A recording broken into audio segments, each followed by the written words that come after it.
Finsiders, really delighted to have all of you guys here tonight. We're trying to get better about getting our event schedule going because seems like we always wait until October to get started, so we're ahead of schedule, or we're a week ahead of schedule for doing that. Tonight's theme is, and I want to plant some seeds. Tonight's theme is crazy headlines for 2024. So when we were thinking about ideas for Finsiders events, we had one which was around, hey, fintech funding is drying up. That could be a topic. AI's taking on the world was another topic. And so what we decided to do was, hey, is there a way that we could maybe create some false headlines that maybe have an ounce of reality in that false headline that will allow us to maybe debunk the headline, but to make it a little bit more fun. So I want you guys to be thinking of some headlines that our panelists can kind of chew on. We've gotten a few off of LinkedIn as we've been promoting this. We've got some of the Finsiders board members. We've got some ideas that we can go back and talk to, but that's our plan. Will you take me to the next slide? So we like to recognize our sponsors. So Finsiders doesn't exist just by us. We collaborate with RevTech Labs, their nonprofit arm, to go back and put on events. Our big event that we put on every year is FinTech Generations. So we do a big push to raise money. That's our one event that costs money. The rest of the events are free. And so we like to recognize those sponsors because they're good with us for a whole year. If you're interested in sponsoring, please reach out to me. I'm more than happy to help. Next slide. But tonight, we really like to give a special thanks out to the Kingsmen, to Kevin for hosting us here in this space. Finsiders, everyone that's on the Finsiders board, this is our side hustle.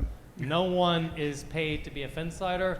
We do it because it's a passion. We enjoy kind of bringing topics that we hear about from other places and actually bringing it here. So Kevin, thank you for hosting us. This is a fabulous place. I don't know how many people. This is it's just gorgeous. I was talking to somebody. I remember being out here when Rami, some of you guys know Rami, who's also a Finside board member. Honey Fi was out here in, I think, 2018. And it was a scary place to be out here in 2018. I'm like going, I got to get out of here before the sun goes down. And it is just amazing. I've been back several times, but this is probably the first time in the past 2 years. This space is outstanding. I look forward to coming back. So thank you for hosting. Do you want to say anything, Kevin, before we get started? Sure, yeah. So shameless plug, right? Yeah. So thank you. We actually built the space out. We started here in February or March, somewhere in there. And we built the space out custom for us, and we really wanted to focus on having events specifically like this. Because we were very insular in our old office, and we were not really part of the community, so we wanted to be part of the community. And so this is a perfect example of why we built the space. And we had some niceties too, like the podcast room and the pub and things like that. So we have a lot of fun out here. But when we went to a Finsiders event, when you guys kind of came back from COVID and you had the award ceremony earlier in the spring, that was one of the events that we said, we want to host Finsiders. So I'm glad we finally be able to do this. We hunted down Teresa and said, we want to host this event. So we're finally there, which is great. Apologize for the folks that are listening to the Zoom or watching the Zoom that if you couldn't find the office, we'll get a little better at sending out maps ahead of time so you can go find it. But the shameless plug here is that make sure you know how to find the office for October 25th. We're having an expo on artificial intelligence. So it's not just talking about artificial intelligence, it's actually seeing it. And we're going to have 12 different showcases, 6 in the morning, 6 in the afternoon, with other presentations that go on. And you're going to see AI capabilities in action, and they're going to be in a smaller forum, like in different conference rooms, so you can ask questions on a smaller, intimate level. We're going to have folks like Aru from BotSplash that she's presenting as well, she and her team, and others. So come out October 25th. If we're not, it's kind of a secret for only those people. Don't tell anyone on the Zoom. Don't push it out on social media because we want to make sure that we get, then we have the riffraff in here. So we. How do we learn more? How do you learn more? How do we know when to come? What time? It's all day. But seriously, just reach out to like info@kingsman.com. We'll get you a discount code, okay? But what we don't want to do is put out on LinkedIn and have a whole bunch of like job seekers and developers that are interested in learning about AI. We want it to be the folks that are really the movers and shakers in using AI, because we think there's a lot of lack of information. A lack of information? There is a large lack of information. There's a lack of information. Take 3. There's a lack of it. There's seats here. Where's the usher? But there's a lack of information as to what AI can do, what it is, what it isn't. And we want the people that are in positions to use AI, to buy AI, to understand that better. And that's how we want to give back to the community. So please join October 25th. It's a Wednesday. It's like from 8 to 5. And then Venture South is going to have their meeting, their monthly meeting here as well. So it's going to be a big, huge festival. Carnival rides. No, all right, it's not that. Okay, I'm done. Yeah. Thank you, Kevin. Where's the cane? So listen. So without further ado, we're gonna get started. Kevin Lloyd, who is our secretary for. Did you call me Kevin? Sorry, Greg Lloyd. Wow. Greg Lloyd. Sorry, Greg Lloyd. I don't know why I had Kevin on my brain here. So we're gonna have Greg Lloyd lead us and moderate this panel discussion around crazy ideas for 2024. Yeah. Awesome. Well, as put your beer glass back there. So as Aubrey said, we want this to be interactive. So all of you should be thinking about crazy headlines, because we're going to have a few panelists we'll call up in a second. I want you all to be thinking of crazy headlines and throw them out there. Make them fun, make them challenging, make us think like, oh shit, is that possible? Pardon my language. So that's what we're looking for. So start thinking now. I will cold call people. Teresa? Hey Greg, what subjects are we covering in this? Anything? We're covering venture capital, fraud, artificial intelligence, and tokenization. And anything. If we want to stump people and make it uncomfortable. So with that, I think we'll call up our 4 panelists, Adam, Bart, Devin, Kevin, and Davina, right?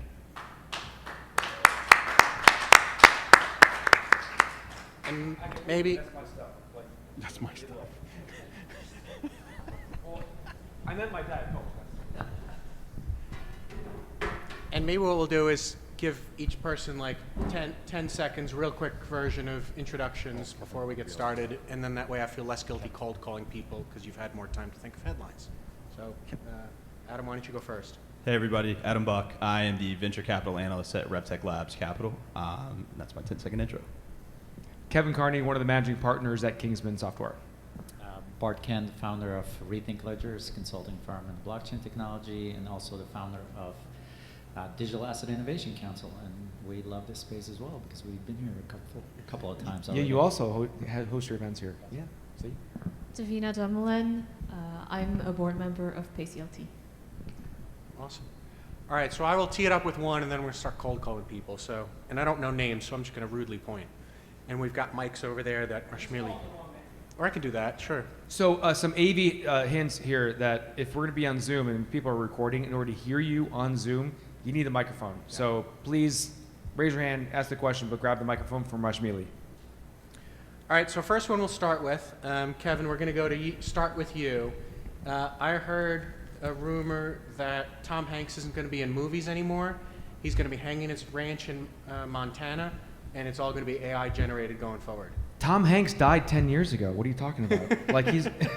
So I pulled some articles here. So Anne Hathaway, Octavia Spencer, Tom Hanks, their agency sold their AI likeness rights to another company. Kind of like a musician would sell their catalog. So they sold their name, their face, their image, and their personality. And so they can now be in movies without ever having been in a movie. And there's a couple articles that kind of go together with that. Meta is creating a chatbot that has different personalities. So, right now ChatGPT is kind of a little boring, but you could like make it sound like a pirate, which is kind of fun. But I can also make Tom Hanks now my chatbot, and he can give me advice. So you can also have Bender from Futurama, which ends up questioning, do we really need to have actors anymore? Because we will just have Tom Hanks and Sylvester Stallone in Rambo 9000, because they can just keep creating more and more movies. And you can now, instead of being an actor, you can just create characters. As another article I have here is this influencer who has 3.6 million followers does not exist in the world, but she has 3.6 followers on Instagram, and she gets $10,000 for each post if you want her to post about her. So all of a sudden it starts to blur, like who lives, who doesn't live. When you die, do you live on? And so things get a little blurry as to what existing actually means. Now, I assume we're going to have micro VCs that allow me to invest so I can own part of Tom Hanks in perpetuity, right? You know, you say that, but I bet we've got funding questions and information, and we also have tokenization of how do we know that that's Tom, and how does he get his royalties, right, and his residuals? Because you might need to tokenize Tom Hanks's likeness. Adam or Bart want to? And Yeah. was he real, about 20 years ago? Because if he has, some artifact about him, an article or a video, and it's anchored in a blockchain, then we have certainty that that was a real fact so many years in the past. That's right. And this fake influencer, what prevents me from going and putting a post of her on my Instagram, right? Because that's where the tokenization is important. All right, I'm going to start cold calling people. All right. Kevin, hopefully I don't control this because I didn't warn you. Kevin, let's hear a fake headline. the Kevin Yeah, with the that green guy. shirt, sorry. His name is Greg. Greg Odell. I heard a rumor in 2024 we will solve the hallucination problem in Gen AI in a single chatbot. Do we In have a to unpack single that chatbot? question for people? So is that like only that chatbot will solve the hallucinations? So today, CEO recently said that he started using LLMs in their customer support center. Okay. To solve the hallucination problem, he is chaining together 30 different LLMs. And they have to all match, right? That's right. Yeah. So how are we going to solve that problem in 2024, or will we? It sounds like he's solving that already, right? Isn't that like when you do your research, like if you think about that law firm, right? That law firm that took a case to a court and said, these are some precedent cases that I'm referencing in my argument. What they should have done is research, right? They should have gone and checked to see whether these exist in other places.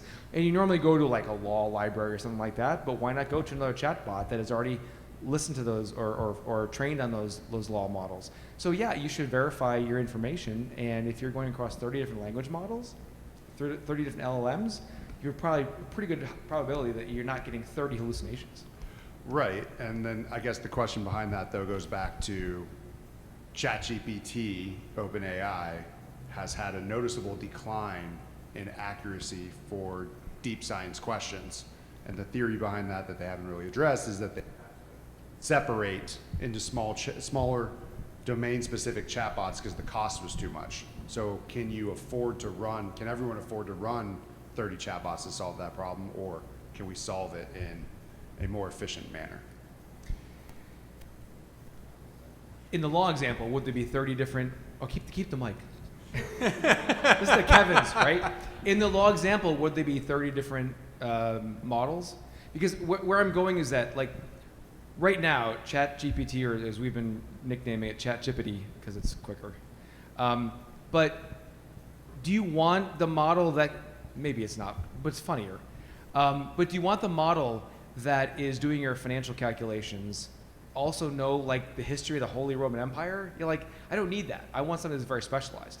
And so we have a sense that all these different models are going to become more specialized that you can chain together. And so you might want to have not one financial model, but several financial models chained together to get validation across. They all come up with the same answer, right? We do that today with peer reviews, right? Or at least from a scientific standpoint. I can jump into that and say it's also an information paradox, right, that is existing within the generative AI, where it can also only pull from information it has learned from. So if the information going in is defaulted or is lacking in accuracy from the start, it's going to keep learning on that information and going to aggravate exponentially what the wrong information is. So a lot of companies are looking into creating their own internal generative AI model using the languages like Llama 2 from Google, but then only using their own internal library of information so that the information it learns from is specific to the company and only to that specific company. So you keep the information within a closed circuit. Right, you're referring to like using chain lang to put those together? LangChain, yeah. Yeah, LangChain from Yeah. like Hugging Face models. Yeah, some companies also are developing their own proprietary platform, so they just source Llama 2 as the language, whatever they want to use, right? If it's OpenAI, if it's Microsoft, if it's Amazon is also working on their own version of that. So they just use whatever is most appropriate to their company, but only with internal company information. Which is 100% where that had to go anyway, right? Like they're not going to be like, hey, OpenAI, here's all of my financial docs.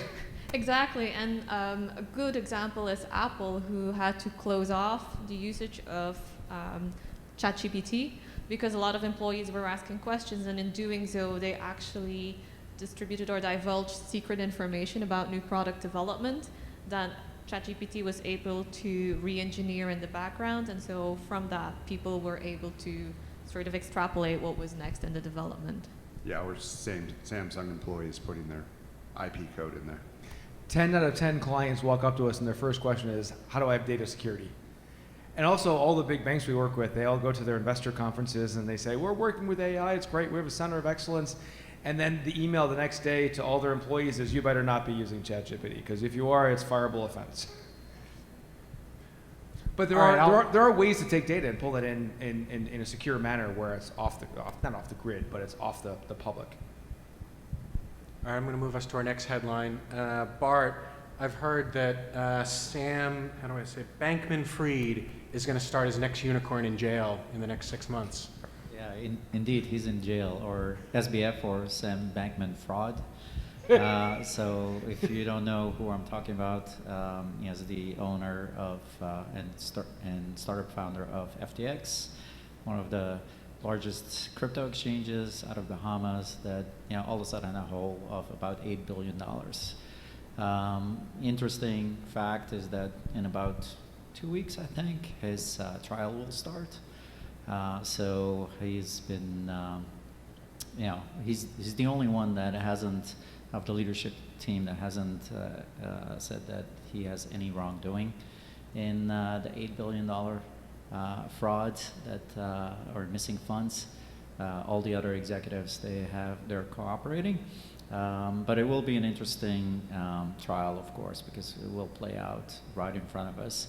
Now, bankruptcy, is a lengthy process, and it just for your reference, one of the other big bankruptcy events was Mt. Gox undergoing, and that's now in its 10th year.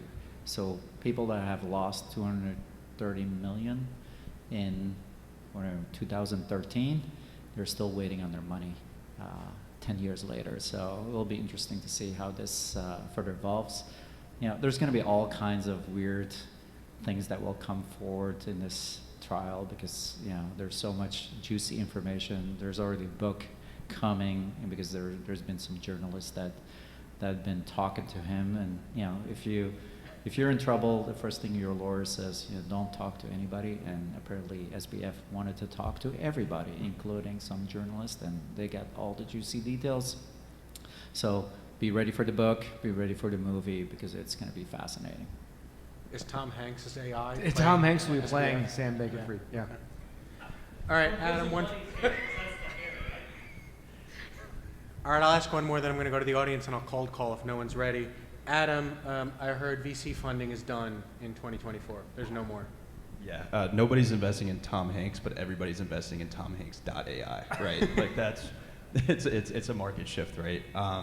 You're seeing this issue where if you talk to a general startup founder right now, they're going to say, I can't find a dime anywhere, not even on the street. But you see somebody that's building in the AI space. I raised $100 million in 48 hours. I think we'll probably discuss that here at some I've got a point. headline on that. Let's bring it up. Yeah. So I'll leave it to Kevin to talk more on that one. And the website doesn't exist. And the website does not exist. All right, so you mentioned that Amazon was buying up their model. So they invested $4 billion in Anthropic, which is Claude 2, right? And that was today? That was today. Yesterday? Today? Reuters has it for today. 27th. Yeah, right. So 26th. here's an Israeli startup, generative AI startup, AI21 Labs, lands $155 million at a $1.4 billion valuation. So they're instantly a unicorn, and they don't have their model yet. Now they're at least a company, and that's their C round, but they don't have a model yet. So now they're $1.5 billion, but the startups can't find a dime. It's because it's all going there, right? Here's an AI startup, Imbue.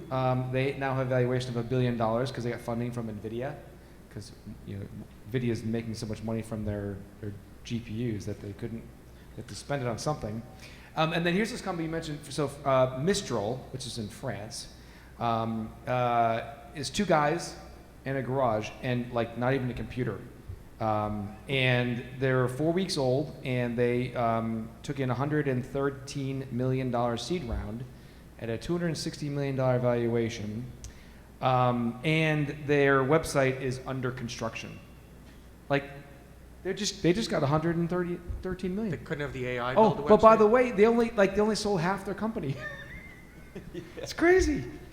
So the is funding's this, there, Bart, it's just- Bart, is this Sam Brinkman-Floyd 2.0, 3.0, or .ai? Is that what that's just going to happen? The question is, all those VCs, what's their due diligence, right? So that was a problem with SBF too, right? So a company without a board, a company with no accounting system, and just a lot of promises. Some people that are promoting him, like Tom Brady and O'Leary.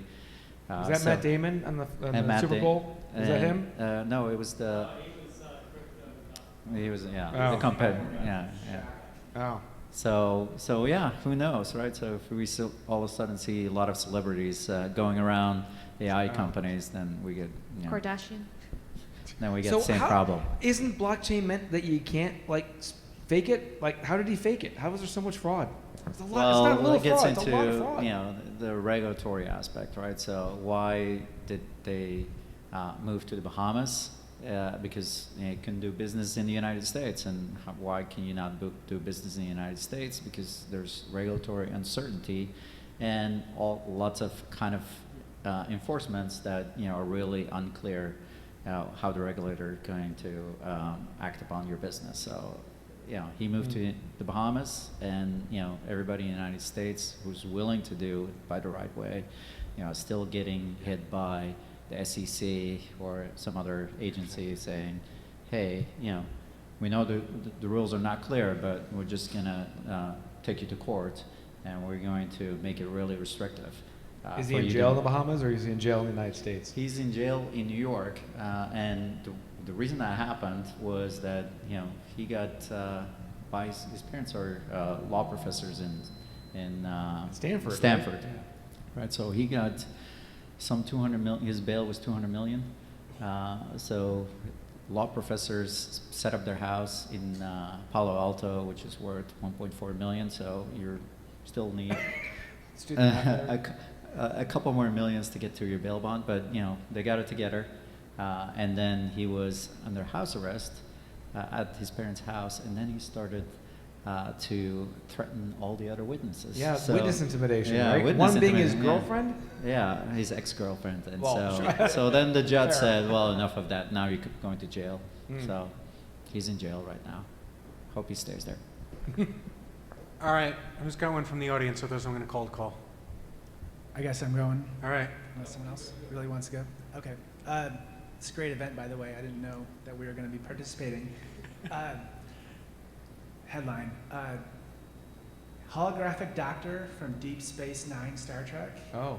graduates Yale Medical School, denied licensure in North Carolina.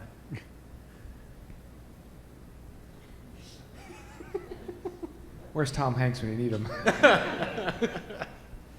So, all right, who's the guy from Star Trek? Who? What? The holographic doctor. I think that was, Holographic doctor. as a Star Trek geek, I think that was Voyager, not Deep Space Nine. I gotta Okay, say. sorry. That's So a- I'm not. Look, I'm a Star Wars guy. I don't know who you're talking about. So he passes the medical. Yeah, AI doctor. Yeah. But but barred doesn't in get North licensing. Carolina. Denied licensure in North Carolina. Who would you want to go to? Would you want to go to someone that was a licensed doctor, or someone that like knew all the medical information in the entire world? I don't know. Yeah, I think what's interesting in healthcare, where I am in healthcare tech, is there, even when they say there isn't, there's definitely some resistance to technology. I mean, we're still using fax machines in healthcare. Is that because people want to use fax machines? It's because of combination of overregulation and just resistance to change. Sure. Like, for example, I was practicing telemedicine 15 years ago, Mhm. and I got reprimanded and had to defend myself in front of the medical board for seeing patients through the internet. Really? How many years ago? Oh. 15. Has COVID made that different? Absolutely. Right? Well, temporarily, I'll say, because who knows, it may slingshot back. I can get some blue meds through a telemedicine, so I certainly wouldn't want heart surgery being performed on me separately. But I mean, if I have a sniffle or something like that, or a rash, like that would be okay. But I mean, we go to WebMD all the time, right? And we diagnose ourselves. I would much rather diagnose myself with something that A is from Voyager 9, no, Deep Space, Voyager. Deep Space 8. Sure. Okay, starring Tom Hanks. I was going to make a comment on that. I think one of the things I always hear is you go to the doctor, they know if I can afford to pay, if I can't afford to pay, what's my income level, all of that stuff they can find out. But what medicines I'm allergic to, no clue. It's like it's the same point. The stuff that we've digitized and we care about digitizing this world is financing. It's not my what's good for me as an individual. I find it an interesting premise though, because in medicine, the diagnosis is often the hardest part in terms to get it accurate, right? Scientifically accurate. I think once you know exactly what it is you have, you know how to treat it, you know what kind of surgery to perform, what the process is, what kind of medicines you need. But before you get to that point, there's this buffer period where no one knows exactly what it is you have, and they just kind of run trial and error on you in a lot of cases. So I wonder if, you know, with the accuracy of AI and the world of information putting out there that could be global, potentially if that would increase the accuracy of medical diagnosis for physicians to pop up those extremely rare cases that happen 1 in a million that maybe in your entire career you will never see, but that one patient might have. And so it's not something you immediately think of, but that would pop up maybe as an option, whereas still as a human being, as a human doctor, you would have to, you know, do your due diligence and go through all of the information as well to verify, as we said earlier. You can see those patterns, yeah. So another shameless plug. At our AI Expo on October 25th, one of the showcases is actually a cardiologist that has built, trained a model with all this cardiologist stuff, which I hear is the heart. I'm not in healthcare. But the company's name is CliniWiz. They're a startup, and they're looking for funding, so they might be talking to you, Adam. But he has trained a model on that so that it is geared towards cardiologists, and that goes back to your point, Kevin, about very specialized models. It's not trying to diagnose, you know, foot fungus. It's very focused on one particular thing. But I mean, he is a cardiologist, and so he can sense whether that's right or whether it's wrong based on the question that he's asking. So Yeah, So let's make- I think that's there's no hologram though. I think that's the real value that AI is adding right now, is the ability to assess the problem, right? I don't think we trust it enough yet to provide the solution, but solving problems at scale, right? If it can assess 1,000 patients over photos in 30 seconds, I mean, that's obviously much more scalable than a doctor that could meet with those patients over a 3-month period. So I think that's we're all jumping straight to the conclusion, right? Like, oh, we don't trust it to solve these problems yet. We don't need to yet. Let's just let it figure out the problem first and assess from there, even if it's at a 70% accuracy rate or something like that. Well, So let's go. 70. Oh, 70. Oh, okay. 7. So would you, putting your RevTech Labs hat on, would you invest in a company, he's not here to defend himself, but would you invest in a company that had trained a model on all the information that the cardiologists would need to know to work with their patients? When I'm assessing a company that's training models, I'm not quite worried what they're training for. It's Yeah. the experience in training, right? I'm not fluent in that field of tech. Me So, either. yeah, and I don't know if anybody is, right? I mean, that's the whole thing is we don't quite understand how these neural networks work. Like even within the general LLMs, we don't, even the smartest of the smart don't know exactly how this is working. So it's how do you build an assessment? How do you build an investment thesis on something that no one really understands? Or how do I agree with what you're saying, and the other part of that is, if this guy built it in 3-4 months, Yeah. and he's a cardiologist, and I asked him, he's like, oh well, I just went and learned about how to go do this. Yeah. Well, then anyone else barrier can just there. go learn how to go do that, right? Yeah, So yeah. I heard a great quote one time in an angel event, and somebody said, I've been burned by way too many doctors that want to be CEOs. Oh, and it's yeah, an well, interesting that's- thought. yeah, that's true. But it's the reality of it, right? or Like, doctors who want to be computer yeah, scientists. but thank goodness not many CEOs want to be doctors. We'd all be in trouble. But yeah, it's an interesting thing to think about. So we're being too positive here. Let's go negative. Oh, Davina, all right. let's going to talk about fraud. I've heard that now because right. Now because of AI, out-of-wallet questions are irrelevant. A single scammer can call millions of people a day through these LLMs and all this stuff. And then on top of that, because of this, now anybody is susceptible to scams and fraud and having their money stolen, and nobody can stop them. Tom Hanks calls my mother and says, I need $10,000 Yeah. at the courthouse. She wouldn't send it, I don't think, Seth. But not mine. If a Willard Scott called though, Oh, Yeah. yeah. Oh, yeah. I think it is a real concern because when I started working in the bank, the very first day, one of the very first talks we had is where there is money, there's going to be crime. And where there is a lot of money, there's going to be a lot of big crime and fraud. So I think that is still true. And the regulatory framework, I know we keep coming back to this, but there's no regulatory framework today that can accurately punish people who perform this, not to mention that it's international crime. And generative AI, voice reconstruction, facial reconstruction, all of these things, if you put everything together, the reality of the language that it can adopt today, where it's not filled with spelling errors from some Nigerian prince somewhere, in a computer behind Moscow. It could be anywhere, and it's extremely accurate, and I think a lot of people will fall for that. And it's going to take some time and a lot of education through media, press, social media, any kind of channel for people to detect it.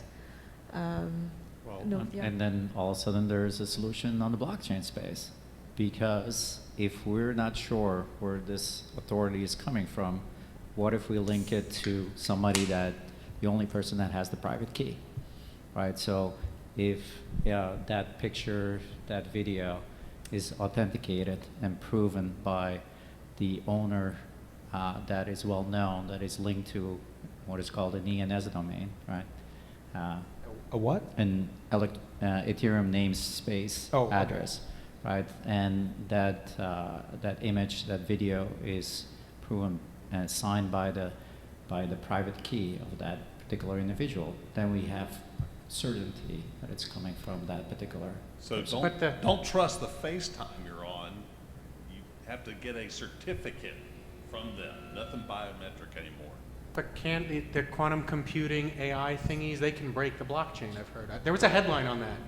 The 2024. quantum computer thingies? Yeah, Oh, it's a technical term. So, Yeah. I So- think crime is always ahead of the curve, right? That's part of the problem.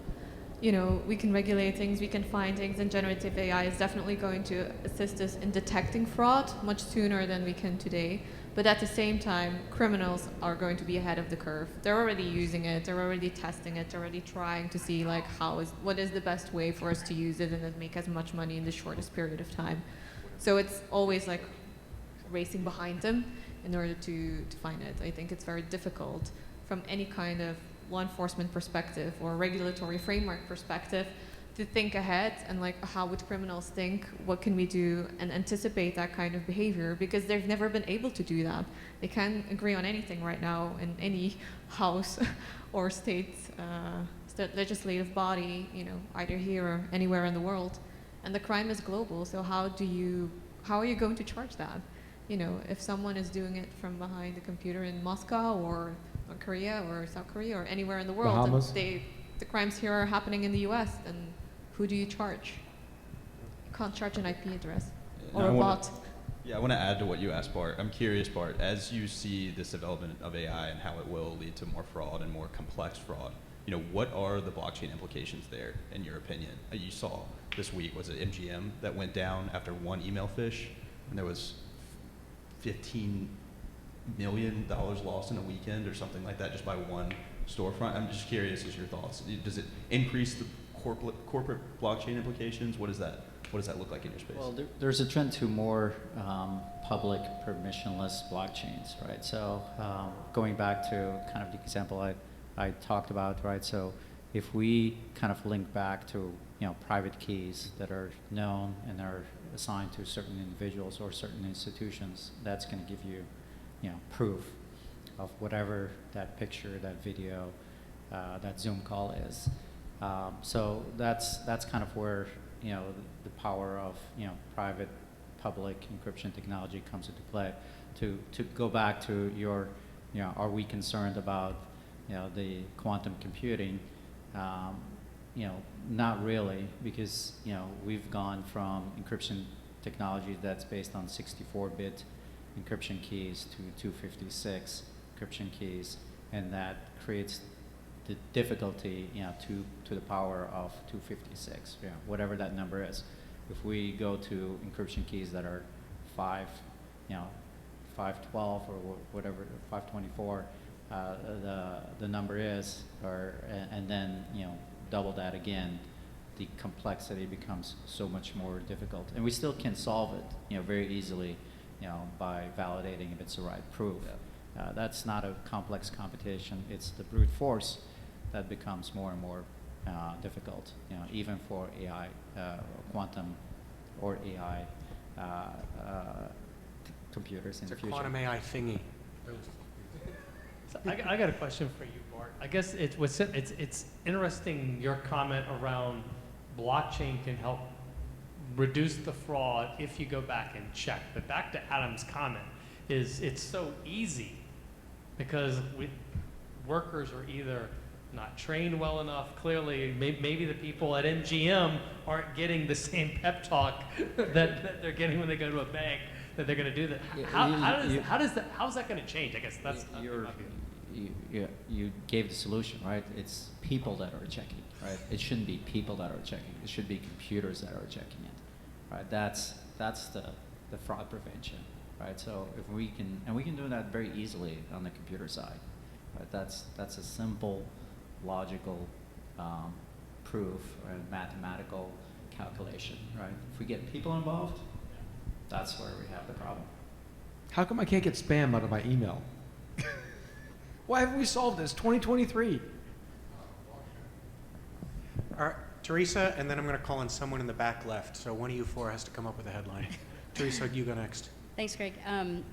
So getting rid of your spam, stop going on those crazy websites for one thing. I mean, Yeah, I get it. Wow. Where? Do you want to see that picture? yeah, I was in the These prep meeting before influencers. this call. Yeah. So there's so many comments I've missed on great conversations and kind of funny. But you mentioned MGM. So I was actually at an MGM location, and I'm pretty sure that my Wheel of Fortune machine took my $100 because of that fraud. So I'm a little angry about You should up it to 1,000 to reach out. So one thing I wanted to get at is to bring it around to, educating and what can we do to prevent the, dystopian destruction that Elon Musk had, predicted because of all these things. You mentioned training. You mentioned, helping people understand.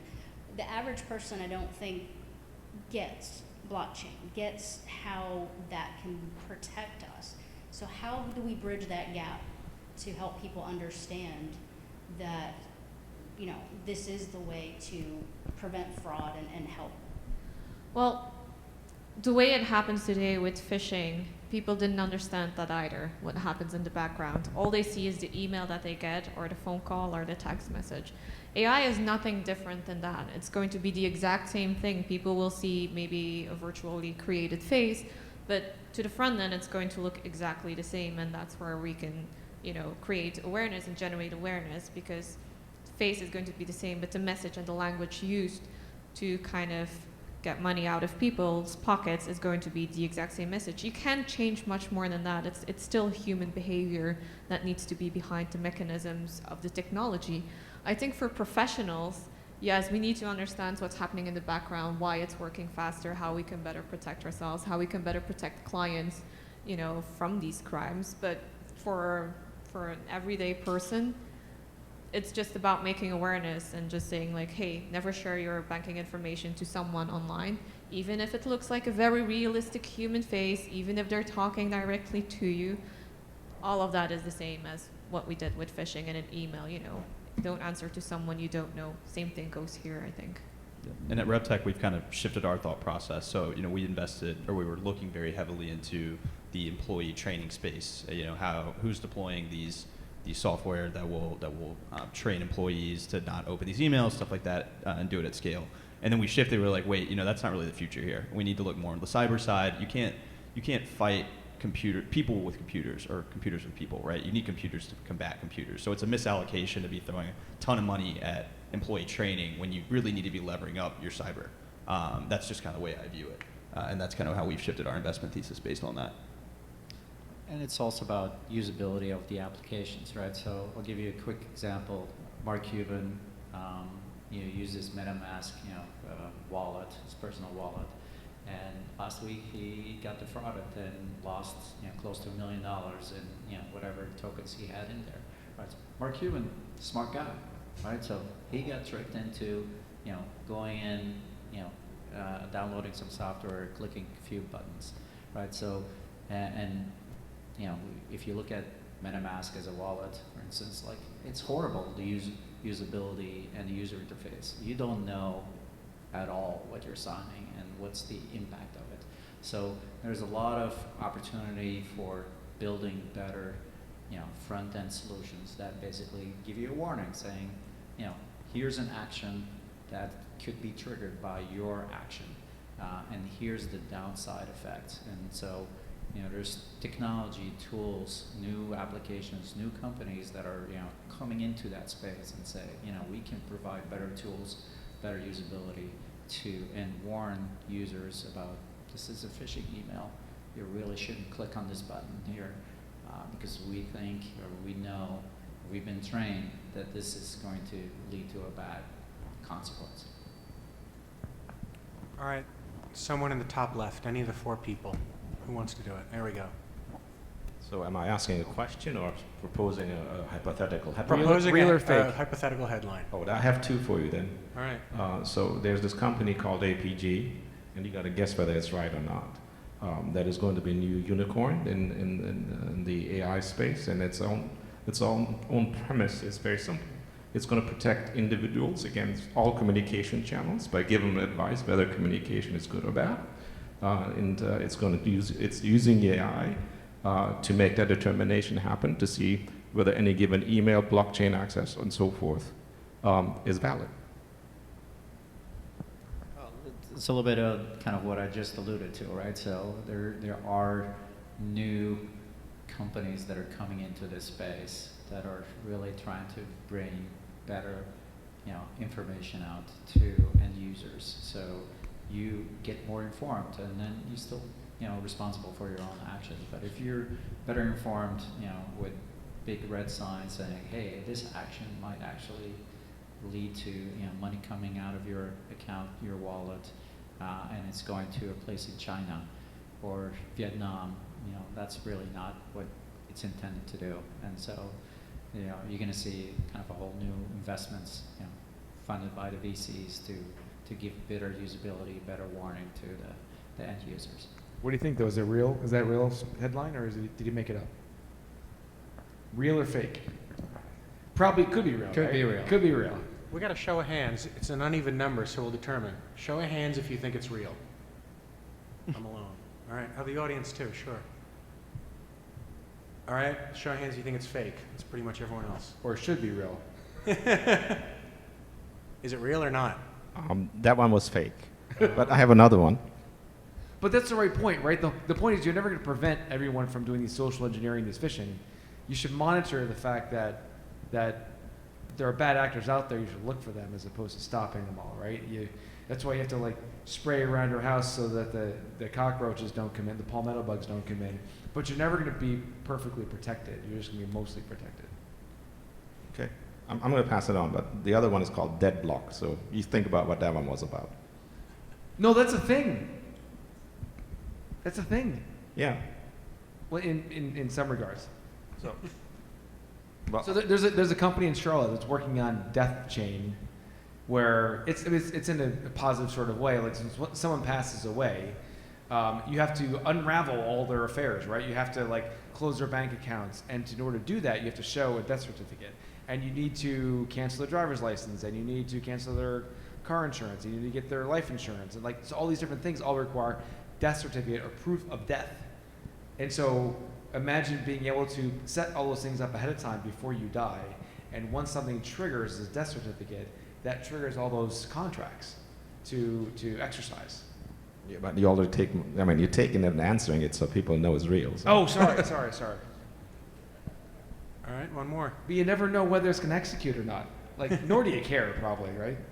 Yeah, but you gotta make sure all those other companies can support said electronic. That's death true. certificate. That's true. Yes. Like, compliance officer in the back office has to have a proof of the death certificate to get back to you. Everyone has to be able to accept the death certificate token. Yeah, but absolutely. if it's on the blockchain and everyone has access, Then you can Well, validate pretty easily. What Yeah. if it was on the FTX blockchain? I don't know. Then everyone's dead. Go ahead. Hi everyone, my name's Abra, I'm from RevTech.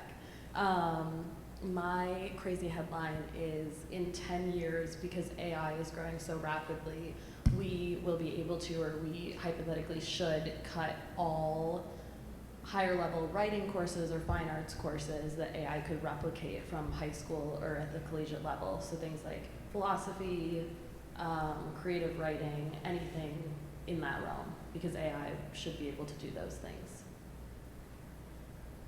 Do you still write with your hand? Your computer you can type it and you can. Yeah. See, right? Is this on? Okay. Did you quiet me down? You did, Bill. Didn't you? Well, I guess where I'm going is that like they're like I drive this a car with a manual transmission and Yes. that's very archaic, right? And some people like to write, and calligraphy is still an art. I think there's still gonna be a place for that stuff. But you would in school today they don't teach cursive. They teach typing. In fact, maybe they don't even teach typing anymore, right? Keyboarding. So I think it'll morph, but you still want creative expression, and you're still gonna have to make arguments, whether it's written or oral. But you still have to make an argument based on, what you've learned, and make your point and justify your point with facts. So I think it'll still be there, but in a different form. Yeah, and I think that like we can't lose the context side of this, right? Like these systems work on context, so there's still creativity in the context. And if you're providing that to a system, yeah, you're not holding the paintbrush, but there's still a level of creativity left to the individual. So I think that's important to make clear. Go ahead, Seth. But I would love not having to write term papers anymore. Yeah, that would be great. I heard there's well, Seth's getting the microphone. Someone told me there's some guy at MIT creating an AI to detect if an AI created your homework. Yeah. Oh. But now they have an AI. You can literally take an AI-created dog, and then you can put it into an AI tool that summarizes that, and it can no longer detect it. Wasn't that a Leonardo DiCaprio movie, like Inception? You'll never AI let go? detecting the AI. Yeah, I mean, it's literally just chain two AIs together that you can't tell. Go ahead, Seth. This is probably a big one, but I think it's fun one to end on, maybe quick for follow-up maybe. raccoon saved at Camp North End last night. Driverless passenger dies. Driverless taxi. So, Wait, say that all again? driverless taxi A driverless taxi. tries to avoid a raccoon going across the street. Oh. The passenger of the vehicle dies, right? Oh. Why was the raccoon a passenger? The raccoon was crossing the road. The car took the wrong turn. I mean, there's a lot of moral and ethical Yeah, sure. aspects to these algorithms, and really the discussion topic is there's 160 some cognitive biases with trillions of data points in any data set you give it. You know, how do you manage that and make it semi-consistent across? People do that today, and that's the messy part, right? They can prove that maybe they make fewer accidents, Right. but it's vehicles, it's medical. I mean, it can be simple things. Loan approvals, Yep. fraud. Yep. Is it fraud or is it not?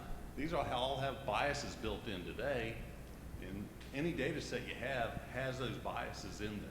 If you think about go ahead. Jump in. Just say, I think a big data point to focus on is like human capability. Like that's what we focus on a lot from an investment standpoint. Is we recently had an investment opportunity come across our desk on property damage assessment. So we're taking and saying, okay, what's the margin of error here with insurance adjusters versus the system, right? And if the system MOE is better than the general human error, then we are comfortable moving forward with the technology. And I think that's an important thing to think from a driver situation. You know, how many of these cars are causing accidents? Accidents are going to happen. How do we compare it across humans? And I think that's kind of your green light for when the R&D is done and we can start bringing these things to market. You're right that some of the biases built into things like credit approvals or hiring people, because you take old data sets that have been trained on our old biases, and you're replicating those, and now you're institutionalizing them more so. But going back to the driving, I would much rather have driverless cars than some of the Yahoos that are out there on that 77 and I-85. Because their reflexes, their accuracy, their decision-making skills, their distractiveness is so much better that there are going to be some of those things that happen on the margin. But there was a programmer at some point that did a training of a model to make that decision that creates ethical or moral dilemmas. no doubt, no doubt. Yeah, but then, I'm a finance guy, though. Let some sort of, psychiatrist. But then again, maybe it's also based on fact, right? Like if a car hits an obstacle of the size similar to a raccoon, 9 times out of 10, the car flips over because of the size.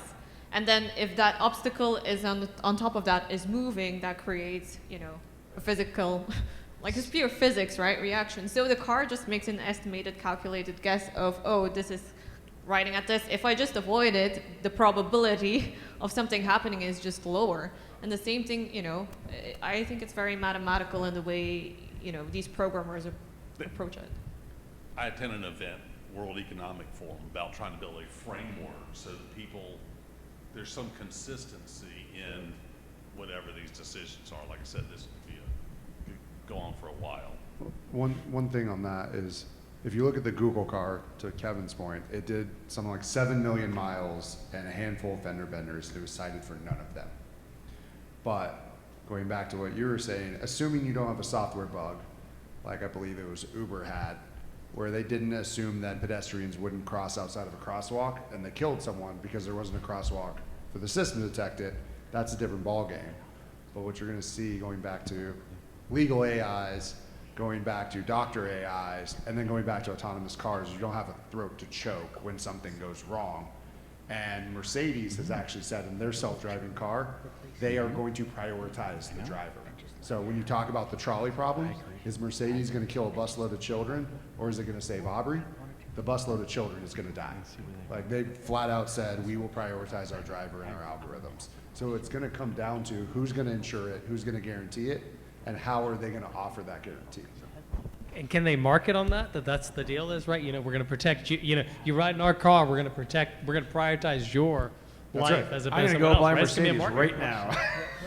I think that's fair though, right? Like you want to the point, I want to know how is it programmed to save me or not save me in this scenario. And like, if I'm the driver in the car, like, if I'm also kind of absolved of responsibility for riding in it if it chooses to save me, right? I don't have to make that decision. That's not terrible. But if the car's like, hey, we're going to make the best decision possible, and that may be killing you, you're going to be like, yeah, what's Tesla up to? You gotta get a mic. Hold on. Pass the mic back there. Are you an ISTJ? I remember that question. I was an INFP back then. I've changed. But yeah, it was like. That explains a lot. Well, you don't know me well enough. Are you going to go off the bridge or hit a bus full of kids? And to me, it was like an instant decision is how I ended up answering it. I'm like, how would I answer in a split second? I'd probably go off the cliff because that's my instinct. But yeah, I don't know if you've seen the taxis in San Francisco. People are so pissed off, they're putting traffic cones on the hood, and that stops them dead in the middle of traffic. Have you guys seen but that's that? also not that much different than the trucks blocking the Tesla charging stations, right? Like that's more if I'm mad at progress than I'm mad at the system. Yeah, I think these cars are like, blocking traffic and stopping in various places for no reason and lots of different things. But, Yeah, I mean, I had an Uber ride, and the Uber driver told me that they cannot do self-driving cars because he would no longer have a job. And you're like, well, I don't think that's how that's going to play out, but you're going to see a lot of people buck against the AI trend, like going to the legal thing, right? Like, it's great at tickets. It's terrible at complex legal problems, right? So, like, it's going to start small and then move forward. All right, Can't so you I think fast we're- forward and think like in 5 years you're not even going to be a driver? Like when you take the bus or you take the train, you don't think about being a driver. You're just on board, right? Like I would think the configuration of the car over the next 20 years is vastly different because no one's driving. The computer's driving. We're driving at 200 miles an hour, and all the cars are talking to each other. And now I never even make those decisions anymore. Oh yeah, you know that- have you not seen the mock-ups for those? They're just box cars now, and on the inside you call different cars. So companies are already putting this forward of like, I want to work out on my way to the office. It'll have a treadmill, elliptical in it. I want to do conference calls as we roll. It'll have a table in it. I want to sleep. You can call a car with a bed in it. And because you don't have even something that's not thought about often in the electronic cars, is in between the back passenger seats. You don't have a hump there. It's completely flat because you don't have a drivetrain. So that's no longer running through the middle of the car. So now you can reconfigure the seats however you want inside of the car. Think British taxis, to face each other, to have TVs inside of it so that you can do video conferences as you're rolling. Like it changes the dynamic of everything, but you have to do that change slowly because people will not respond well to that suddenly showing up next to them.